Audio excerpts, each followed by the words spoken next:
A paz do Senhor, meus irmãos, maravilha poder estar novamente com os irmãos aqui para podermos compartilhar deste tempo abençoado que o Senhor nos tem dado. Esse é o dia que o Senhor fez, alegremo-nos e regozijemos nele. Graças a Deus. Meus irmãos, eu quero ler um texto bíblico, que é o que está em Efésios capítulo 6, os versículos de 1 ao 3. A Bíblia diz assim, Vós filhos, sede obedientes a vossos pais do Senhor, porque isto é justo. Honra a teu pai e a tua mãe, que é o primeiro mandamento com promessa, para que te vá bem e vivas muito tempo sobre a terra. Esta é a palavra do Senhor, que nós queremos lançar mão nesta oportunidade para iniciarmos essa transmissão, a live do CETADEB, a CFJP número 5, hoje dia 1º de julho de 2020. Para a glória do Senhor, nós vamos prosseguindo. E eu quero já, de antemão aqui, louvar a Deus pela vida do pastor João Antônio de Souza Filho, que está conosco aqui na live, ele que é escritor de boa parte dos módulos do curso do CETADB, também gravou videoaulas de algumas das disciplinas do curso. Deus abençoe o pastor João, os demais irmãos que já estão chegando, os irmãos que já mandaram para mim a mensagem de Caxias do Sul, no Rio Grande do Sul, que estariam conosco aqui. Deus abençoe a vida de cada um de vocês. Eu quero aqui, meus irmãos, ao iniciarmos, apresentar para vocês o nosso manual do curso para a formação de jovens pentecostais. O CFJP, este é um manual que nós lançamos mão para darmos treinamento para os nossos jovens, um material que vai qualificar a nossa juventude, a nossa mocidade, mostrar norte, tirar dúvidas a respeito da vida, a respeito de temas que são importantes, que são imprescindíveis para o dia a dia na vida de cada um dos nossos irmãos.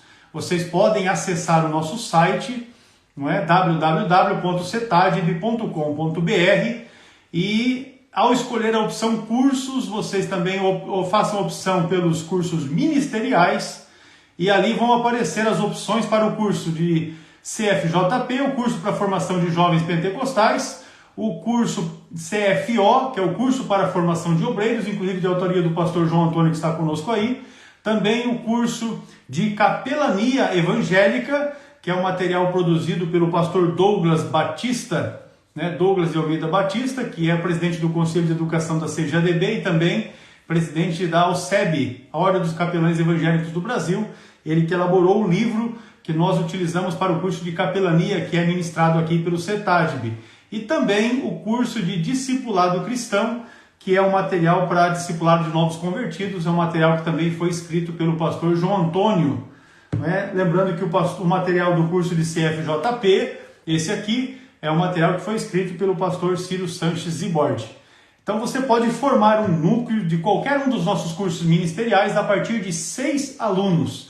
E ali no site, conforme eu disse, você faz a opção por cursos ministeriais, e ao clicar na opção acesso, você vai ter o conteúdo do livro, de cada um desses módulos, inclusive caso você tenha alguma dúvida, para poder estar em contato conosco, para tirar as dúvidas que porventura possam surgir. Então essa é a opção. Também dizer para os irmãos, e eu vou posicionar aqui mais rapidamente, eu na semana retrasada, eu cometi um erro ao fazer uma configuração na conta do CETADB no Instagram. Nós tínhamos a conta que era CETADEB Oficial, não é? Eu, ao fazer um ajuste na conta, porque nós íamos lançar uma promoção entre os nossos participantes da live, para que aqueles que participassem concorressem e fossem sorteados em uma camiseta dessa aqui, não é? E eu fui fazer o ajuste da conta para poder lançar a promoção, e ao informar um dado ali, eu cometi um erro. Na data de nascimento, eu coloquei a data de fundação da escola, que é 18 de fevereiro de 2010. E ao salvar as informações, eu observei que o Instagram bloqueou a conta, porque no novo código de segurança do Instagram, ninguém que tenha menos de 13 anos de idade pode ter conta, perfil no Instagram. e aí bloquearam. Desde então, nós já fornecemos as informações solicitadas, enviamos documentação, não é?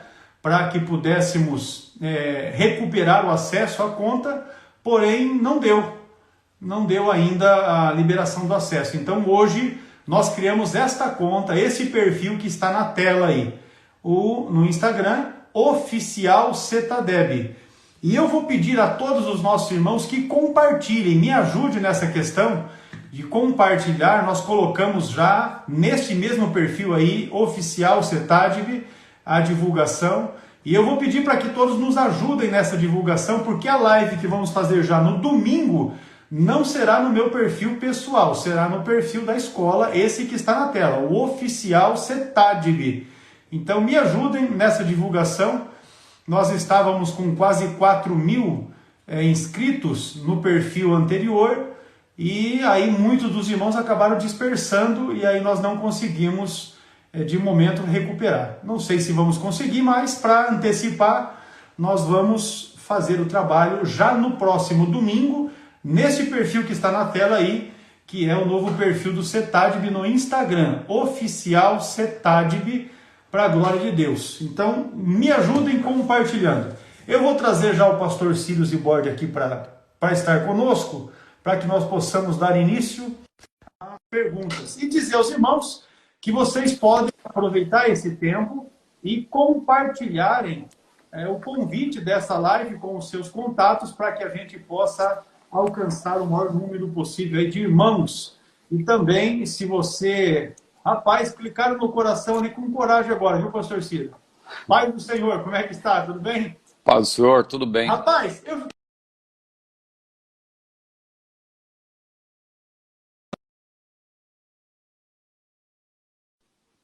Travou, mas eu fiquei com inveja. Você usa uma caneca, você usa uma caneca da CPAD e toma o seu chazinho. Aqui, ó. Olha aí. Ih, rapaz, essa aí eu quero uma dessa, hein? E um chazinho de gengibre, bem forte, porque o negócio aqui tá frio, meu filho. Abaixou para 7 graus. Deus me livre. Agora eu fiquei com inveja. Eu quero uma dessa aí pra mim. Essa aqui é só para patrão, entendeu? Ô, rapaz. Aleluia. Eu vou dar um jeito de fazer uma dessa para mim. Eu mandei foi fazer agora, duas. Eu estava ouvindo o irmão falar aí sobre o perfil do Cetadeb. Pelo que eu me informei, quando eles eliminam, você não consegue ver nada. Eles bloquearam só, né? Eles bloquearam o acesso. Aí solicitaram documentação para comprovar a identidade e a idade. Nós já enviamos esses documentos, mas enviei isso, na verdade, na sexta-feira passada. Mas não estava como perfil empresa ainda, então, né? Não. Mas eu acho que eles vão liberar isso aí, porque aí... Vamos aguardar. Irmão já tem 4.000 lá. Pois é, mas nós vamos fazendo por aqui. Maravilha. Então, vamos por aqui e vamos lá. Não dá de ficar parado, né? Maravilha. Vamos avançar, né? Com certeza, em nome de Jesus. Vamos adiante. Eu já, conforme eu pedi para os irmãos, compartilhem esse convite. Está, inclusive, na minha página pessoal, Hércules Denob, e também na página nova, Oficial Cetadeb, essa divulgação.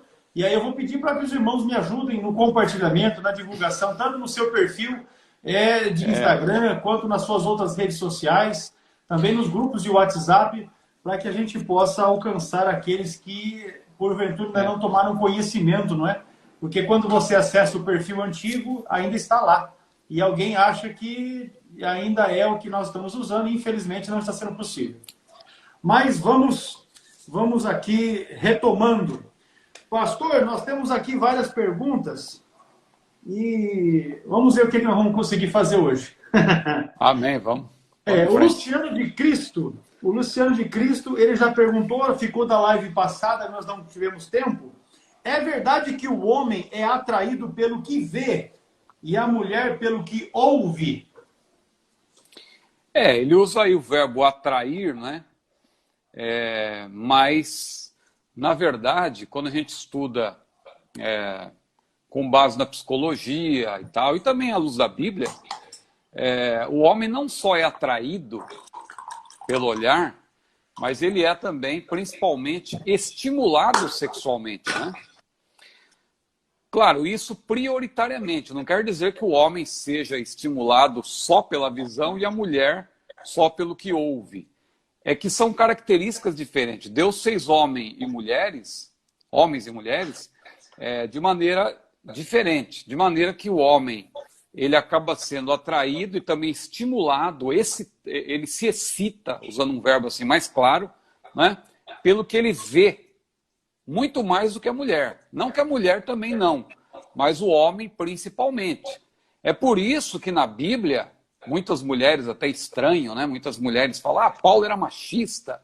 Porque Paulo, lá em 1 Timóteo capítulo 2, versículo 9, ele disse lá das mulheres que tem que se trajar com pudor e modéstia, né? Aí as mulheres, não, Paulo era machista, por que ele só fala das mulheres? Por que ele não fala dos homens também? É que Paulo, inspirado por Deus e sendo também um estudioso, você sabe que Paulo era um erudito, um conhecedor, né? E Paulo não era machista, coisa nenhuma, porque nenhum machista teria dito que era para os homens amar as suas próprias mulheres. Como ele foi claro, amai as vossas mulheres, amai vossa própria mulher. Nenhum machista faria isso. Paulo não era machista, coisa nenhuma. Ele, na verdade, conhecedor do comportamento das mulheres, também dos homens, já naquele tempo, era um estudioso, claro, ele, inspirado pelo Espírito Santo também, ele apresentou ali aquilo que é doutrina, não é? Que a mulher deve se trajar com pudor, com modéstia. Aí você vê que Paulo estava em perfeita harmonia com o Senhor Jesus, porque é interessante que as mulheres reclamam que Paulo falou um mandamento para as mulheres só, não falou dos homens, mas ela se esquece que Jesus, ao falar do adultério no seu aspecto psicológico, Jesus não falou das mulheres, ele falou dos homens. Aquele que atentar numa mulher, olha que interessante, aquele que atentar numa mulher, não é? E desejá-la no seu coração, já cometeu adultério com ela. Então, quer dizer, veja como a Bíblia explica a própria Bíblia, e a Bíblia é uma harmonia perfeita. Jesus fala do homem, do perigo de ele colocar os olhos numa mulher e desejar e continuar, persistir no olhar, né? Como também aconteceu com Eva ali, claro, no outro sentido, a Bíblia falando da cobiça, né? Em que ela persiste no olhar e ela deseja no seu coração, ou seja, ela cobiça, assim também acontece com o homem e com a mulher. Mas o que deve ficar bem claro aí, que a gente deve observar, e no manual a gente explica bem isso, quem fizer o curso vai entender melhor isso, homens e mulheres são diferentes, né? A mulher é mais subjetiva, ela gosta mais de ouvir, até por isso tem lá um ponto no nosso manual que fala inclusive disso. Lembra daquele gracejo que a gente faz, o tempo das cantadas chegou? É porque justamente as mulheres, é um risco que elas correm, né? Vem um camarada, usando aí a linguagem popular, vem com uma conversa lá, entendeu? Uma conversa mole, né? Jogando aquele papo e tal. Se a pessoa não tiver equilíbrio, não for uma pessoa cuidadosa e que conheça a palavra e que tenha princípios, ela pode se deixar levar, né? Por um elogio, alguma coisa. E porque a mulher valoriza, inclusive, muito mais. A mulher é mais subjetiva, né? O homem já é mais visual, aquilo ele vê e ele, né? Não que a mulher também não veja. Claro que a mulher, ela admira, ela vê, ela também percebe quando um homem é bonito. É bom deixar claro, quer dizer, às vezes o camarada vai achar que ele vai ser um relaxado, vai ficar exatamente todo jogado para as traças e a mulher não vai considerar isso. Não é o caso. Mas eu digo assim, às vezes a mulher olha para um camarada, o camarada tá tudo bem vestido, tal, bonitão, cabelo bem penteado, só que quando ele abre a boca, entendeu? O sangue de Jesus tem poder. Fala um monte de coisa que não tem. A mulher geralmente perde o interesse, né?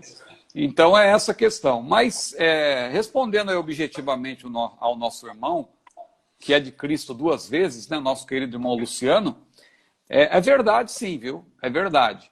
Mas não, veja, não, a gente fala assim de maneira prioritária. Claro, de maneira prioritária, o homem é mais atraído e até estimulado pela visão, e a mulher, prioritariamente, ela, claro, a mulher percebe, ela ouve, ela percebe o cheiro, né, o odor das coisas. A mulher é mais detalhista, né, nesse sentido, né, do que o homem. O homem é mais centrado ali no que ele vê, né, mas são características, Deus fez, na verdade, homem e mulher diferentes para que eles se complementem. Então, Glória a Deus. É dessa forma aí. Muito bem. O José Júnior, ele vai longe aqui, rapaz. O José Júnior vai longe. Existe a pessoa certa, a alma gêmea?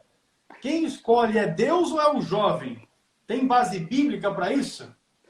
Primeiramente, vamos explicar assim, o que é esse negócio de alma gêmea, né? Porque alma gêmea você encontra, na verdade, num livro de Platão, né? O Banquete, em que se apresenta, na verdade, o mito da alma gêmea, em que Platão ele começa a descrever ali um banquete em que as pessoas estão falando sobre o amor, mais precisamente sobre o eros, né? O amor que é conhecido como amor no seu aspecto erótico. E aí ele utiliza, é interessante que ele utiliza para descrever ali de maneira ficcional aquele banquete, mas ele utiliza pessoas reais que ele conhecia. E ali ele cita um camarada chamado Aristófanes, né? Aristófanes, que era um comediógrafo e tal, um dramaturgo, como se diz. E aquele camarada ele conta essa história aí do mito da caverna, que diz que o ser humano perfeito, na verdade, o homem perfeito, ele tinha 2 cabeças, ele tinha 4 braços, 4 pernas, não é? Imagine. E aí, esses seres humanos que se achavam perfeitos, que tinham 4 braços, 4 pernas, 2 cabeças, eles resolveram subir lá onde estavam os deuses, isso é mitológico, né? Para ali tomar o lugar dos deuses, alguma coisa desse tipo, mas aí Zeus, claro, não permitiu que isso acontecesse, os deuses venceram, os humanos, e aí ele encarregou Apolo, não é, de dar uma punição. E qual foi a punição? Ele partiu os homens pelo meio. Esses homens que tinham 4 braços, 4 pernas, 2 cabeças, na verdade passaram a ser pessoas normais, como a gente conhece hoje, com 2 braços, uma cabeça só, 2 pernas. Só que aí, para eles sobreviverem, eles tinham que encontrar a sua alma gêmea, ou seja, porque pelo umbigo, veja que história curiosa, pelo umbigo eles descobriam quem era a sua alma gêmea para poder, né, reconectar ali, e poderem sobreviver. Bom, e aí surgiu essa história da alma gêmea, que o nosso querido irmão citou aí. Claro que hoje em dia é uma expressão popular, né, para falar daquela pessoa que se encaixa, que na verdade seria a pessoa certa para nós, que nós, na nossa linguagem evangélica, no nosso evangeliquez, seria a pessoa preparada, né? Quem é o meu preparado? Quem é a minha preparada? Né? E ali ele pergunta, então, só retomando a pergunta, quem escolhe? É Deus ou é o jovem? Tem base bíblica isso? Bom, quem escolhe, na verdade, embora Deus seja onisciente, onipotente, onipresente, ou seja, Deus tem o atributo da presciência, ele sabe o fim antes do começo, embora Deus esteja no controle de todas as coisas, nós temos que estar no centro da vontade de Deus para que façamos as escolhas corretas. Agora, esse negócio de preparado, preparada, alma gêmea, somos nós que escolhemos. Claro, segundo a orientação do Senhor, mas não vá você ficar pensando que vai surgir um anjo, vai falar para você que é o seu preparado, ou vai ser o profeta ou a profetisa fulana de tal. A gente conhece até uns casos engraçados aí, os né? Profetas casamenteiros? Eu me lembro quando eu era adolescente que eu ouvi um caso de um rapaz que foi para uma vigília fazer uma oração e ele estava lá orando e tal, e ele falou: Senhor, eu preciso me casar, Senhor, eu já tenho uma certa idade, eu quero ser um obreiro, eu quero pregar a tua palavra, mas Senhor, eu preciso eu preciso me casar, revela para mim, Senhor, quem é minha preparada? Ó Senhor, eu estou aqui nessa vigília, tem muitas jovens aqui, e com certeza eu creio que a minha preparada está aqui também orando, e eu vou, Senhor, nesse momento agora abrir os meus olhos, e eu quero, Senhor, que quando eu abrir os meus olhos, a primeira jovem que eu olhar para ela, eu quero, Senhor, dirige, Senhor, que ela será minha preparada. E aí, realmente, o rapaz orou. Quando ele abriu o olho, ele viu uma jovem que, rapaz, estava faltando alguns dentes na boca, não era assim aquela pessoa que ele queria ver. Ele fechou os olhos, voltou para a oração e falou: Senhor, eu estou falando sério, Senhor, por favor, Senhor, atende a minha oração, não é? Então, veja, tomemos cuidado com isso aí. O certo é, então, que Deus é presciente, mas quem escolhe somos nós, não é? A nossa vida deve estar no centro da sua vontade. E a vontade de Deus é o melhor para nós. A Bíblia diz lá em Romanos capítulo 12, versículos 1 e 2, que a vontade de Deus é boa, agradável e perfeita. Boa, agradável e perfeita. Então, nós devemos ter cuidado, o pastor Hercos falou aí, das profecias casamenteiras, né? Eu podia ficar aqui horas falando sobre isso, porque quando eu estava namorando já, e antes disso também, eu me lembro, vou contar só um caso aqui rapidamente, só mais um, que eu sei que os jovens gostam disso. Mas eu frequentava uma vigília quando eu era solteiro, e aquela vigília era conhecida como vigília do pulo, porque todos pulavam lá, né, tal. E eu chegava lá, pulava também, porque era vigília do pulo, todos pulavam, né? Então era engraçado que era como nos estádios, hoje tem aquela ola, né? O camarada levanta o braço, aí quando ele abaixa, o outro levanta, e vai fazendo aquele efeito nos estádios. Lá era mais ou menos isso, um começava a pular, o outro pulava, quando chegava em mim eu pulava também. Mas isso aí não vem ao caso. Numa certa ocasião, formava-se também uma roda, né, de oração no final, e numa certa madrugada, uma moça muito bonita chegou do meu lado, muito bonita, pegou na minha mão, eu olhei assim, falei assim, olha que moça bonita, até pensei comigo, né? Só que ali solteiro, né? Mas pensei, bom, é muita areia pro meu caminhão, nem, né? Mas fiquei empolgado ali com a moça que pegou na minha mão. Dali a pouco veio uma profetisa lá, uma irmã profetizando, né, naquela roda de oração, e chegou para mim e disse, meu servo, apontou para mim e disse, eis aí a tua preparada. E eu pensei, quem será, não é? Tinha uma moça do meu lado, mas nem passou pela minha cabeça. Mas aí logo em seguida, ela que tinha dito para mim, eis aí a tua preparada, foi na moça, e depois eu fiquei sabendo que aquela moça era filha dela, não sabia, né, na ocasião. É o que eu ia dizer. Eu ia dizer um negócio desse tipo. Aí ela disse para a moça, jovem, eis aí o teu preparado. Pronto, falou para mim, eis a tua preparada, falou para ela, eis o teu preparado.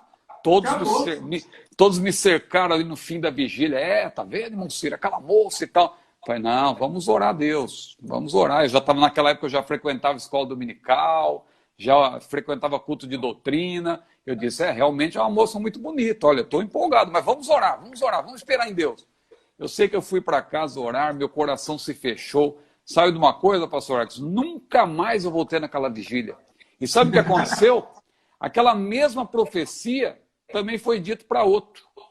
E esse outro casou com a moça. E o que aconteceu? Pouco tempo depois, acabaram se separando e parece que a moça até se juntou com o outro lá. Já pensou se eu tivesse casado com ela? Graças a Deus que eu não segui a profecia casamenteira, né? Então, claro que não é regra, mas normalmente as profetas casamenteiras são as mães de filhas solteiras, não é? Que já está ali numa fase, já está querendo passar da época, e a mãe quer dar uma ajuda para Deus e para o jovem e arrumar esse negócio. A profecia é para exortação, consolação, edificação, né? Essa questão de escolha aí de uma pessoa que você vai escolher pensando num casamento tem que ser muito analisada, pensada, tem que orar a Deus, tem que conversar, né? Então é isso que é importante. A gente brinca aqui, a gente faz alguns gracejos, porque a gente sabe que os jovens também gostam às vezes que a gente faz esse tipo de gracejo, mas o assunto aqui é sério, não é, pastor Arcos? Com certeza. Então, quem escolhe é você, meu jovem.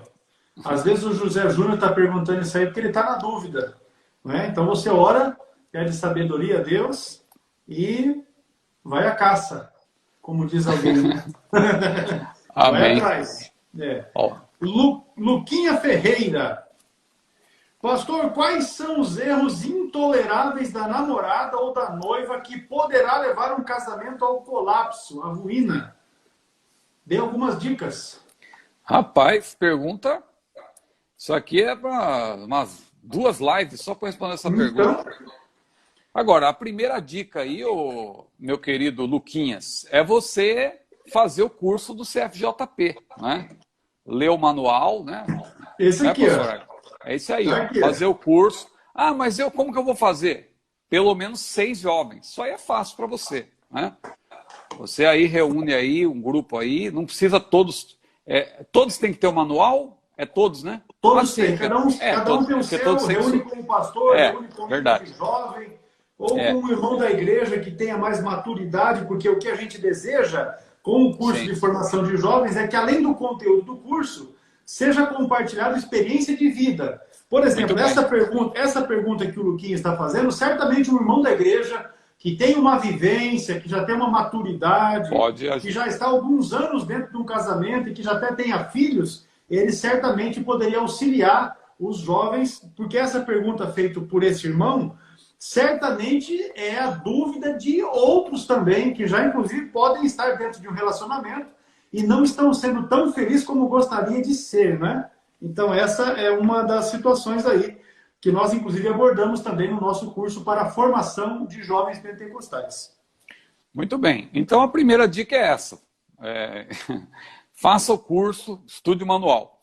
Outras dicas que a gente pode dar assim, de maneira geral, veja bem, ele pergunta aqui, é interessante como a pergunta dele é ampla, porque ele diz, olha, erros intoleráveis da namorada ou noiva que poderá levar a um casamento, né, ao colapso. Então, veja bem, se ele pergunta, ele fala de namoro e de noivado, vamos pensar da seguinte forma. Namoro o que é? Namoro é a fase de conhecimento.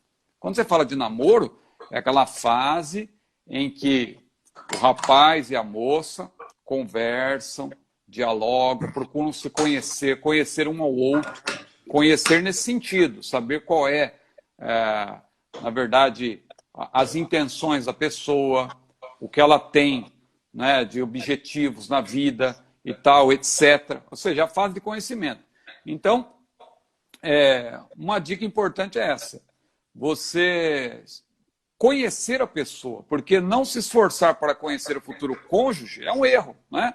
Que terá problemas no futuro casamento. Se você passa a fase do namoro, às vezes o pessoal namora, pensa que namoro é cada vez se entregar mais e mais às intimidades, vai aumentando as intimidades, em vez de conversar, em vez de ler bons livros, não é? Porque eu não quero aqui dizer que eu sou melhor do que ninguém, mas eu sempre repito, quando na minha fase de namoro, a gente lia livros juntos. O Ato Conjugal de Tim LaHaye, na época, era um clássico, né? Para quem ia casar, tinha que ler esse livro. Os livros do pastor Antônio Gilberto, né? A Família Cristã, as apostilas dele, os livros de Jaime Kemp e tantos outros que eram conselheiros, né? Para casais, né? A gente procurava ler, participar de palestras e conversar muito. Então, um erro é não haver diálogo. Não haver conversa, né? Conversa é mais do que diálogo, né? E pensando também que o noivado é uma fase de preparação, já que foi citado também o noivado, o maior erro é não preparar-se em todos os sentidos para o casamento. Porque quando um casal de namorados resolve noivar, eles têm como objetivo, claro, a preparação para o casamento. E eu falo preparação em todos os sentidos. Preparar-se aqui não é apenas analisar as finanças, fazer planos quanto à moradia, os móveis que vão comprar, tudo isso faz parte da preparação. Mas eu falo de preparação também para ter uma vida a dois. A vida conjugal, a vida marital. Tem que conhecer, tem gente que casa e não sabe o que é isso. Ah, eu sou experiente, eu vim do mundo, lá no mundo, eu conheço. Olha, tome cuidado com isso. Pode se enganar. Cuidado, porque tem que. É casamento, é coisa séria, casamento. Vocês vão dividir a mesma casa, o mesmo teto, não é? O mesmo quarto, o tempo todo. Então, tem que haver preparação para isso. O amor é muito importante, aliás, é o mais importante, mas tem que haver preparo, não é? Realmente. Então, eu creio que a gente já lançou luz aí sobre essa questão. Com certeza. E tem os cuidados que o indivíduo deve ter, porque temos camaradas, assim como temos irmãs também, que são grosso o que dá, né? E às vezes distrata o seu parceiro, o seu companheiro diante das pessoas, e isso vai trazer um desconforto. Você faz uma vez, tudo bem, você faz uma segunda vez, pode ser relevado, mas se isso é uma prática na vida ali a dois, em algum momento vai gerar um problema mais grave, não é? Então, cuidar, a questão de ser respeitoso, de não destratar especialmente, e procurar ser mais carinhoso, mais atencioso e tal, e aí a coisa vai vingar, com certeza. Pois bem, o Renan Walef, ele escreve assim: Pastor, eu sou da Igreja Batista. Lembrando aos irmãos que se você tiver alguma pergunta, você pode encaminhar para a gente, não é? Aqui pela rede social, põe no comentário e nós vamos estar já escalando para responder nas lives seguintes. O Renan diz assim: eu sou da Igreja Batista, os meus pais da Assembleia. Eu estou errado em não seguir a mesma igreja que eles? No caso, o moço está numa igreja e os pais estão na Assembleia. O moço na Batista e os pais na Assembleia. Aí ele questiona se ele está errado em não estar na mesma igreja dos seus pais. Veja, eu vou até aconselhar nosso querido irmão Renan também a assistir as lives. Eu creio que a segunda e a terceira, a gente falou sobre essas questões, claro, mas falando de namoro, de casamento. No campo do relacionamento. Mas a gente falou também sobre isso. Eu penso assim, ó, nesse caso aí de os pais serem da Assembleia e você ser da Igreja Batista, claro que os pais querem que os filhos estejam na sua mesma igreja. Mas às vezes acontece do filho estar numa igreja, a Igreja Batista também é uma boa igreja, não vamos aqui ser denominaciólatras, não é? Claro que há casos em que a gente fala, quando é uma igreja que a gente até citou exemplos nas lives aí anteriores sobre o caso do unicismo, não é? Que aí já é uma coisa perigosa, é uma coisa complicada. Porque uma questão doutrinária mais grave, né? O unicismo nega a trindade, que é uma doutrina fundamental. Agora, a Igreja Batista, claro, isso tem uma maneira diferente de, dependendo, né? Ele não menciona aqui que Igreja Batista que né? Mas se for a Igreja Batista tradicional, claro, ela tem uma maneira diferente de crer no que tange aí a doutrina do Espírito Santo, né? Porque nós cremos no batismo no Espírito Santo como uma bênção subsequente, posterior à salvação, né? A gente crê na separabilidade aí a bênção da salvação, ela é distinta, ou melhor, a bênção do batismo do Espírito Santo é subsequente, então a gente crê na separabilidade e na subsequência, né? Ou seja, é distinto e é posterior. A Igreja Batista tem uma outra maneira de crer. Mas não quer dizer que eles estejam condenados por isso, usando aquela linguagem bem clara. É uma maneira diferente. Billy Graham, por exemplo, só para citar um grande evangelista, aí, que foi considerado o maior evangelista do século XX, ele cria dessa maneira, né? Ele não cria como nós, ele cria de maneira diferente. Então ele era um cristão, um pregador do evangelho. Então, a rigor, você pertencer a uma igreja batista, o problema é você não estar em sintonia com os seus pais. E aí eu acho que você deve conversar, né? Ter um diálogo. Eu creio que eles vão entender, porque os pais, claro, eles querem que o filho, a filha, estejam na presença de Deus, sejam servos do Senhor. E às vezes o rapaz, a moça, eles pode se encontrar melhor numa outra igreja. Às vezes tem amigos, às vezes pode até ter uma namorada, um namorado e tal, que possa, né? A moça, o rapaz. Com certeza. E aí, não é? Agora, o que a gente acha grave mesmo, não é essa a pergunta do nosso irmão, mas nós falamos nas outras lives, o problema é quando um casal de namorados, né, jovens estão namorando, um pertence a uma igreja, outro noutra, e eles não entram num acordo, ainda na fase do namoro, do noivado, e casam nessa maneira. Um fica numa igreja, outro fica noutra. Aí vai dar problema. Com certeza. Tem que conversar, né?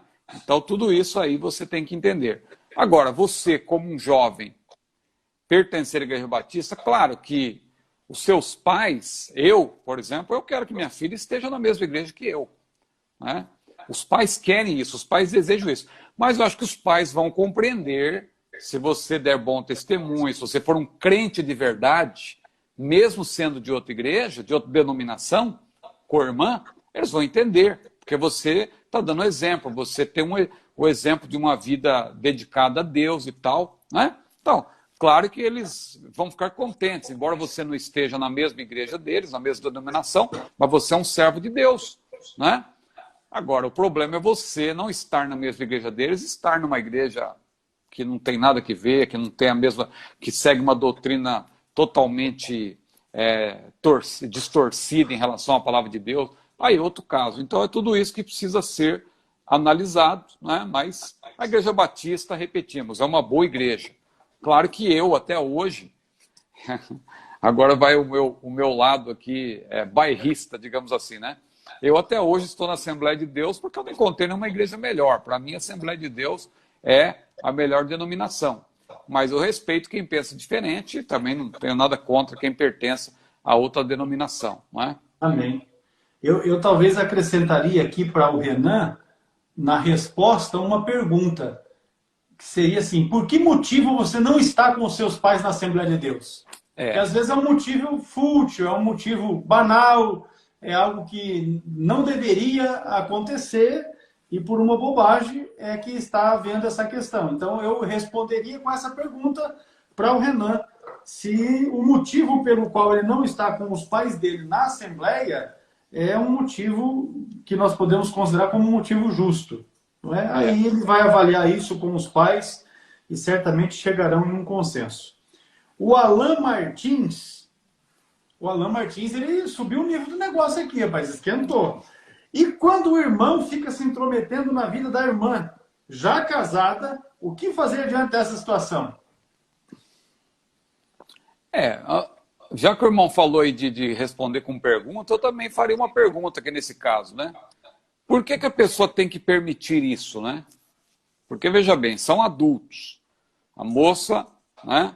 Já casada. A irmã já é casada. Por que ela tem que permitir esse tipo de coisa? Eu acho que ela tem que ser... Claro, a gente não conhece a situação em detalhes, mas assim, olhando de fora, eu acho que a pessoa tem que ser firme. Não precisa discutir, não precisa haver desavença entre eles, mas ser firme, né? Não aceitar esse tipo de interferência. Agora, a Bíblia, lá em Romanos 12, 18, a Bíblia diz que nós devemos ter paz com todos enquanto for possível, né? Enquanto está em vós, tende paz com todos. Agora, às vezes não é possível. Às vezes a pessoa é uma pessoa que se intromete, que interfere, que atrapalha o relacionamento. Tem pessoas que têm essa característica de vida. Elas são mexeriqueiras. Aí é uma luta. E se alguém estiver prejudicando o casamento, o seu casamento, no caso da irmã aí que é mencionada, né? Não é ela que fez a pergunta, mas ela é mencionada, eu acho que ela tem que ter uma decisão firme, se afastar, não é? Se afastar, não. Eu não quero esse tipo de interferência, porque isso está atrapalhando o meu casamento, a minha vida. A gente não conhece ali os detalhes, né, dessa história, mas assim, respondendo de quem está de fora sem conhecer, eu acho que a nossa irmã tem que ser firme e não permitir esse tipo de interferência. Ela já é casada, tem a vida dela, e ninguém tem o direito de ficar se intrometendo, né? A pessoa pode, claro, se é uma pessoa próxima da família, num diálogo e tal, e que haja permissão para isso, fazer observações. Agora, se intrometer, o termo aí é claro, se intrometer, aí já é um abuso. Eu acho que a nossa irmã não tem que permitir isso, não. Tem que ser firme, tem que ser dura, rígida e não permitir esse tipo de intromissão. A irmã Wanda, minha sogra, esposa do pastor Daniel, a senhora, ela diz assim que tudo que é demais passa da conta. E é esse caso aqui. Né? Se está passando da conta, é melhor cortar logo, né? Passa verdade. O Rafael Teixeira de Souza, ele faz uma pergunta que é bastante interessante. E aí eu gostaria que os jovens se manifestassem aí nos comentários. O jovem pode ouvir música secular? Antes de responder essa pergunta, vamos relembrar os princípios, né, que a gente citou já nas primeiras lives. Lembrando que a Bíblia, nem tudo ela trata por meio de mandamentos. A Bíblia tem mandamentos, mas nem tudo na Bíblia é tratado por meio de mandamentos. Até porque a Bíblia, falando do Novo Testamento em especial, os livros foram escritos no no primeiro século, né, para o público ali do primeiro século. Então, naquela época, não tinha nem rádio na época, né? Não tinha rádio, não tinha televisão, não tinha internet. De fato. Então, são coisas que são dos nossos dias. Ah, então não tem resposta. Então, se a Bíblia não tem nada, eu posso fazer o que eu quiser. Não é bem assim. Porque, repito, a Bíblia não é apenas um livro de mandamentos. Alguém pensa que a Bíblia é um livro assim, pode isso, não pode aquilo, pode, não pode. Não, a Bíblia não é um livro apenas de mandamentos. A Bíblia tem mandamentos, mas a Bíblia é também, e sobretudo, um livro de princípios. Então vamos relembrar dos princípios. Princípios, alguns nós citamos aqui nas primeiras lives. Todas as coisas me são lícitas, mas nem todas as coisas convêm. Todas as coisas me são lícitas, mas nem todas as coisas edificam. Todas as coisas me são lícitas, mas eu não me deixarei dominar. Porque tem coisas que dominam. Tem coisas que prendem. Tem coisas que a priori alguém pode dizer, isso não é pecaminoso e tal. Qual o problema de ouvir uma música? Estou fazendo uma caminhada, ou se não, estou me exercitando, coloco uma musiquinha. Tal. Veja, você tem que, como cristão, como crente, você tem que saber se isso é lícito, tudo bem. Lícito no sentido de que você tem livre-arbítrio, se você quiser ouvir, se você estiver ouvindo, quem vai saber o que você está ouvindo? Deus, claro, né? Mas as pessoas que estão à sua volta não vão saber. Então, você, ninguém está sabendo, então eu vou ouvir o que eu quiser. Mas até que ponto isso não vai te prejudicar na sua comunhão com Deus? Até que ponto isso edifica? Até que ponto isso não vai fazer com que você se prejudique? Então, essa pergunta parece simples, mas ela tem as suas complexidades, né? Eu diria, que tipo de música é essa? Porque existe música secular, de qualidade, e existe música que é uma porcaria, que vai te prejudicar realmente. Né? Música que incita o erotismo. E outra coisa. Como o funk, por exemplo, é um estilo musical que incita o erotismo. E que certamente.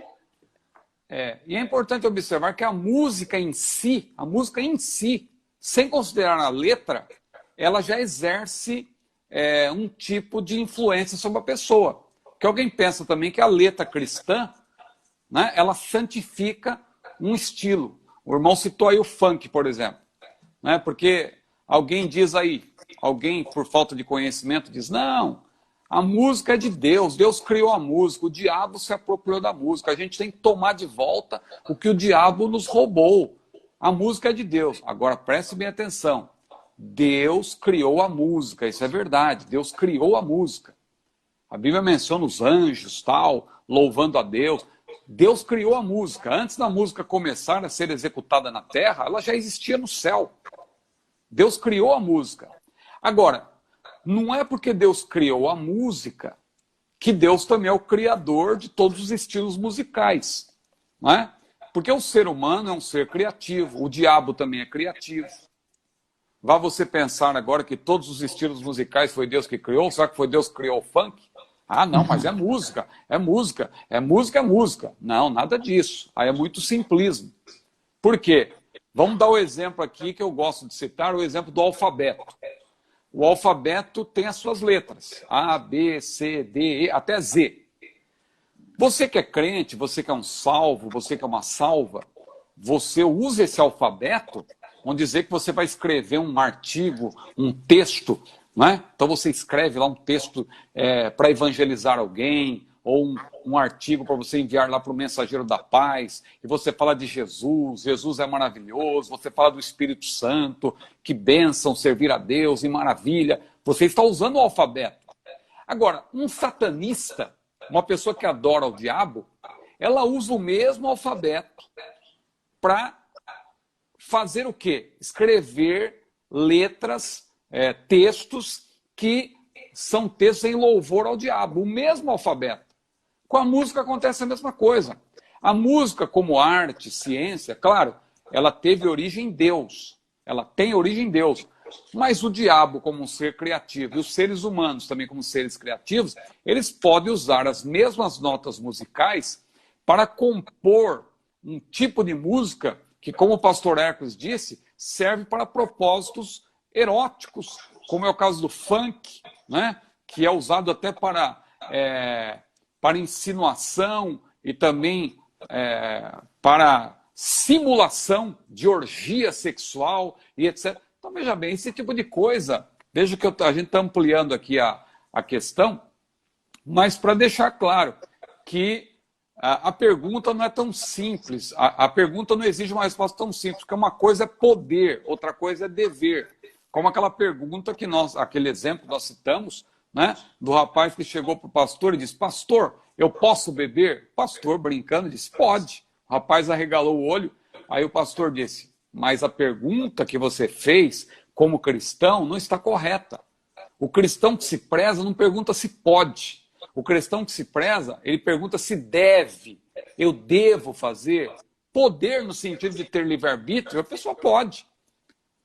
Agora, deve fazer? Aqui é o mesmo caso. Ele pergunta se pode ouvir música mundana, pode música secular, não é? Claro, tem música e música. A pessoa que vai estudar piano, vai estudar violino, ela vai ter contato com música clássica, aquelas coisas, aquela música, aquela coisa maravilhosa. É música secular também, não é? Mas é um tipo de música secular refinada, uma coisa diferente do funk que o pastor Eco citou, né? Então há belíssimas composições seculares. Agora, uma coisa importante também que eu queria citar, você não pode confundir aquilo que você ouve, por exemplo, quando você está fazendo uma caminhada, quando você está se exercitando, com aquilo que você apresenta a Deus em louvor. Porque alguém pensa que, não, se eu posso ouvir a música secular, eu também posso apresentar lá na casa de Deus, né? Não é bem assim, porque uma coisa é a música que você oferece para Deus em louvor. Outra coisa é a música secular, uma música que pode ser até uma bela composição e tal. Então, veja, essa questão e tem nós que temos, ser pastor, aí... tem hinos, nós temos hinos evangélicos com letras em cima de melodias de músicas mundanas. E às vezes músicas que foram a gente observou feitas... isso. Letra evangélica gravadas por cantores evangélicos, mas a melodia é de música mundana. Tanto que quando você começa a ouvir a introdução da música, você já lembra da música mundana, não da que o indivíduo vai cantar ali, por causa da melodia. Como fez sucesso, o indivíduo pega aquela melodia e põe uma letra evangélica em cima e enfia a goela abaixo de quem gosta desse negócio, e não é meu caso, né? Mas enfim, vamos lá. É verdade, temos que ter cuidado com isso aí. Então, o que a gente quer deixar claro aqui nessa pergunta, como no primeiro século não havia música, não havia rádio, não havia nada disso que a gente conhece hoje, internet, a resposta está sendo, por isso que ela está sendo assim meio aberta, digamos assim, a gente não está sendo dogmático, a gente está lançando luz e mostrando os princípios.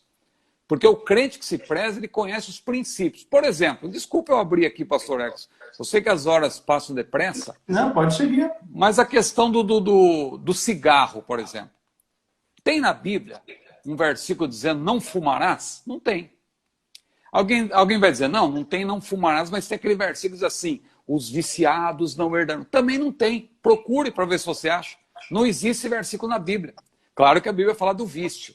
Lá no livro de Jó, né, diz que Deus vê o vício, lá no capítulo 11. No livro de Daniel, diz que Daniel, nele não se encontrou nenhum vício. Então a Bíblia trata do assunto. Mas não tem esse versículo, os viciados não herdarão o reino de Deus. Também não tem, não fumarás. Agora, então o crente pode fumar? É aí que entra a questão. A Bíblia não menciona em termos de mandamentos. Mas olha como a palavra de Deus, olha como o apóstolo Paulo foi sábio quando ele falou sobre as obras da carne. Ele disse, as obras da carne são manifestas, as quais são prostituição, impureza, lascívia, glutonaria, iras, pelejas, dissensões, heresias, bebedices. Veja, foi citando uma lista.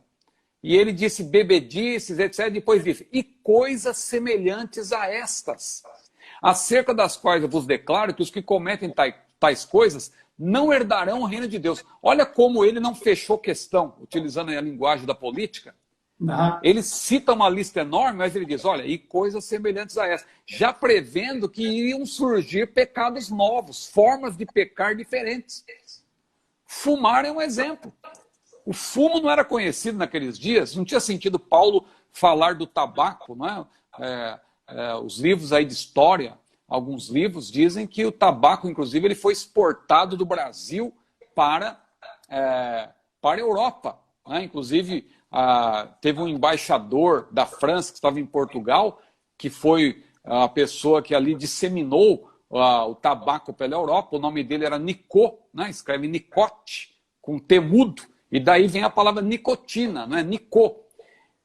Então, mas foi exportado da América para a Europa. Isso no século XVI. Então, não fazia sentido Paulo, no primeiro século, falar do fumo. Então, como que você fala sobre essa questão hoje? Por meio de princípios. Por que você vai fumar se o cigarro vai danificar o corpo, que a Bíblia diz é o templo do Senhor? E aí entra novamente nessas questões. Todas as coisas me são lícitas, nem todas convêm. Todas as coisas me são...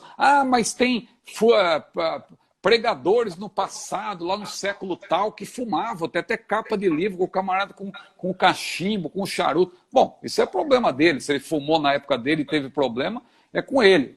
Agora, nós estamos seguindo os princípios da palavra de Deus. Então, a Assembleia de Deus, claro, ela adota, inclusive... ela condena taxativamente, né, o fumo, embora não haja um mandamento, mas por meio de princípios nós podemos entender que o tabaco, o fumo, não é algo para um cristão, para um servo de Deus. Né?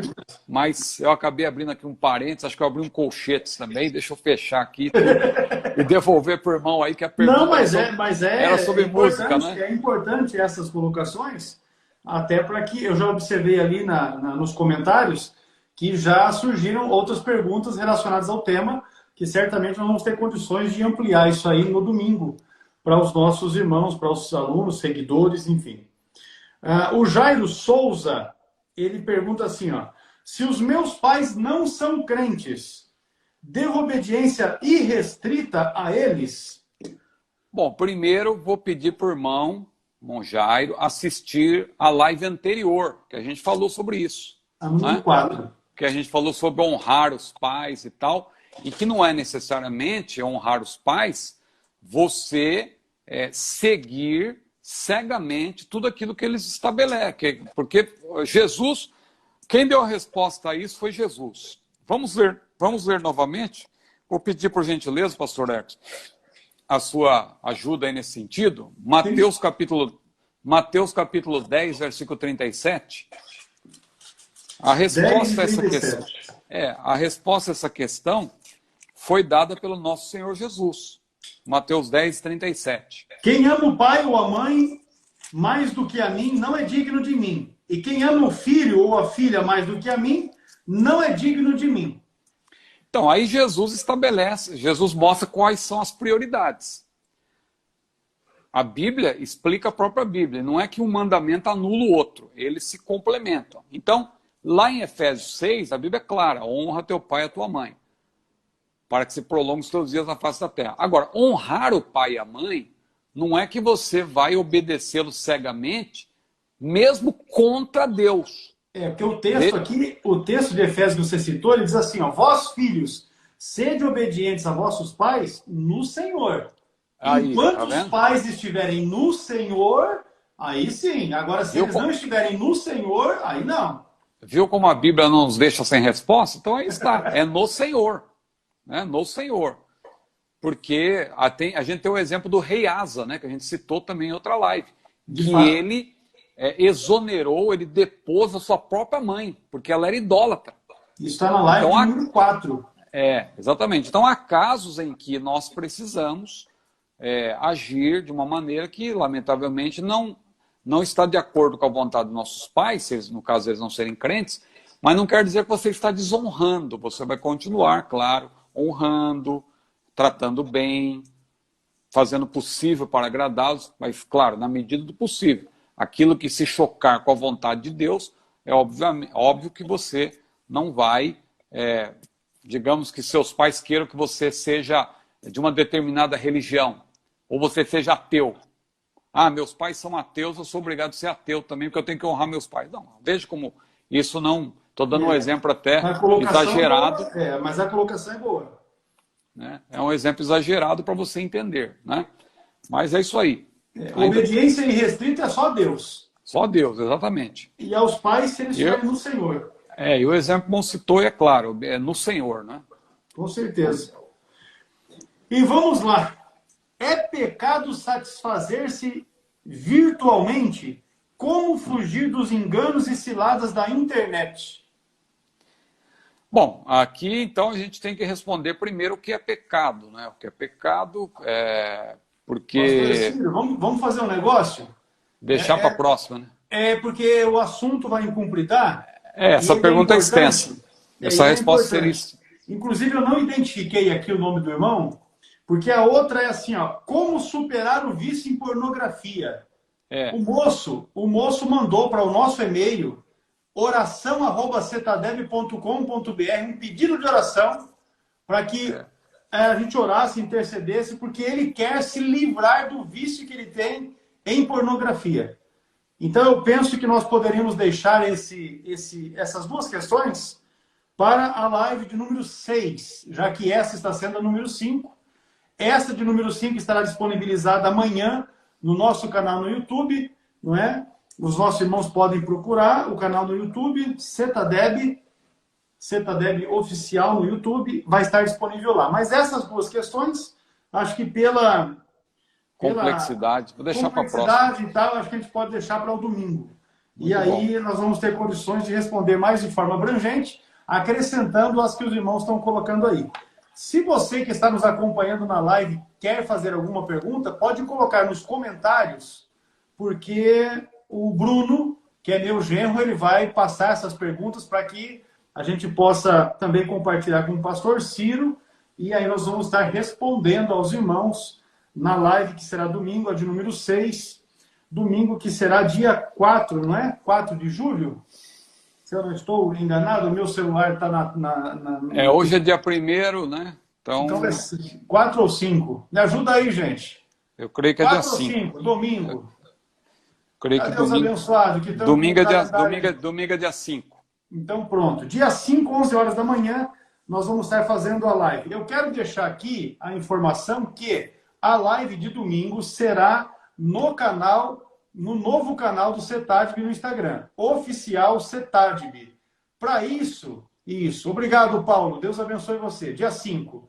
Então, para isso, eu vou pedir que os irmãos nos ajudem compartilhando. Nós colocamos no nosso Instagram, nesse que está aí, oficial Cetadeb, nós colocamos esse convite, não é? Para que os irmãos sigam o nosso perfil agora neste Instagram, aí, o oficial Cetadeb. Vou pedir que os irmãos compartilhem com os seus contatos, tanto no Instagram, também compartilhem no seu Facebook, nos grupos de WhatsApp que você tem acesso e que a gente não está ali, para que os irmãos possam estar conosco. Às 11 horas da manhã, está perguntando aqui, o Edsley Dantas, né? 11 horas da manhã, domingo próximo, dia 5 de julho, nós vamos estar fazendo essa live dominical, respondendo essas perguntas aqui e as que chegaram mais. É pecado satisfazer-se virtualmente? Como fugir dos enganos e ciladas da internet? E como superar o vício em pornografia? Isso nós vamos estar compartilhando com os nossos irmãos, então, no domingo. Eu vou pedir ao pastor Ciro que dirija a Deus uma oração e, na sequência, nós faremos o encerramento para a glória de Deus. Nós aguardamos todos vocês domingo próximo, 11 horas da manhã, no nosso Instagram do Cetadeb, que é o oficial Cetadeb. Pastor Ciro com a oração.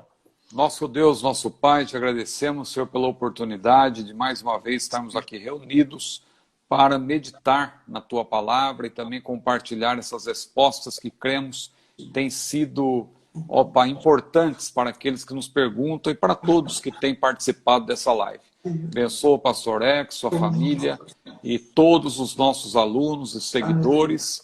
Em nome de Jesus. Amém. Amém. Amém. A graça de nosso Senhor e Salvador Jesus Cristo, o amor de Deus, o nosso Pai, e as consolações do Espírito Santo de Deus sejam com todos e todos digam amém. Graças amém. A Deus. Jovens pentecostais, Deus abençoe vocês. Eia avante, pastor Ciro, saudação aí para a irmã Luciana.